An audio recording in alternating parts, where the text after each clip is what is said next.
Hi friends, Sandhya ராகம் சீரியலில் இன்றைக்கும் நாளைக்குமான ப்ரோமோ ரிலீஸ் பண்ணியிருக்காங்க. அதில் இன்றைக்கான ப்ரோமோவில் என்ன நடக்க போகுதுன்னா, ரகுராம் மாயாவை பார்த்து, இங்கே பாரு மாயா, இந்த வீட்டோட கௌரவம் முக்கியம் நீ நினச்சா நீ இங்கே இருக்கலாம், இல்லைனா நீயும் சீனுவோட சேர்ந்து வெளியில் போகலான்னு சொல்கிறாரு. மாயா என்ன சொல்கிறதுக்குன்னு தெரியாமல் தயங்கி போய் நிற்கிறாங்க. அப்போ சீனு ரகுராமை பார்த்து, மாமா எல்லா தப்பும் நான் தான் மாமா செஞ்சேன், நீங்கள் என்னை மன்னிக்க மாட்டேன்னு சொல்லிட்டீங்க, ஆனால் மன்னிப்பை தவிர உங்ககிட்ட கேட்குறதுக்கு வேற எதுவும் இல்லை மாமா, நானே இந்த வீட்டை விட்டு போகிறேன்னு சொல்லி கிளம்பி போகிறாரு. பத்மா சீனுடைய கையை பிடிச்சி போகாதடான்னு சொல்ல, என்னை விடுமா நான் போகிறேன்னு சொல்லிட்டு சீனு கிளம்பி போகிறாரு. கொஞ்ச நேரத்திலே பத்மாவும் பேக்கோட வராங்க. பத்மாவை வீட்டில் இருக்கக்கூடிய எல்லாருமே தடுக்கிறாங்க. என்னை விடுங்க, என் பையன் இல்லாத இடத்துல நானும் இருக்க முடியாதுன்னு சொல்ல ரகுராம் அங்கே வராரு. இப்போ என்ன பிரச்சனை உனக்குன்னு கேட்குறாரு.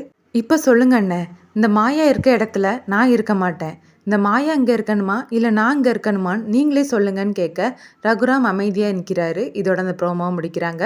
நாளைக்கான ப்ரோமோவில் பத்மா அவங்களோட அம்மாவை பார்த்து, என்னம்மா கண்டவளெல்லாம் இங்கே கூட்டி கொண்டு வந்து வச்சுருப்பீங்க, ஆனால் என் பையனை மட்டும் வீட்டை விட்டு வெளியே போக சொல்வீங்களா, என் பையன் இல்லாத இடத்துல நாங்கள் மட்டும் எதுக்கு இருக்கணும்னு சொல்லிட்டு அவங்க ஹஸ்பண்டையும் சீனுவையும் கூட்டிகிட்டு அங்கேருந்து கிளம்புறாங்க. அப்புறமா ஒரு ஆட்டோ பிடிச்சி மகாலிங்கம் வீட்டுக்கு வராங்க. மகாலிங்கமும் அவரோட ஒய்ஃபும் வெளியே நிற்கிறாங்க.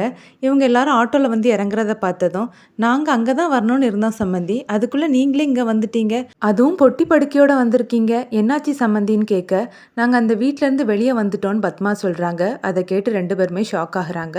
அடுத்த சீனில் மகாலிங்கம் லாயரை போய் பார்க்குறாரு. லாயர்கிட்ட, ரகுராமோடைய தங்கச்சி பையனுக்கு தான் நான் என் பொண்ணை கட்டி கொடுக்கலான்னு இருக்கிறேன், அவங்க ரெண்டு பேர் பேர்லையும் எவ்வளோ சொத்து மதிப்பு இருக்குதுன்னு பார்த்து சொல்லுங்கன்னு கேட்க லாயரும் செக் பண்ணுறாரு. அந்த மில் எல்லாமே சீனு பேரில் தானே இருக்குது, எப்படியும் வீடு தோட்டம் எல்லாத்தையுமே பத்மா பேரில் தான் எழுதி வச்சுருப்பாங்கன்னு சொல்லிட்டு இருக்கும்போது லாயர் இருந்துட்டு அவங்க ரெண்டு பேர் பேர்லையும் ஒன்றுமே இல்லைன்னு சொல்கிறாங்க.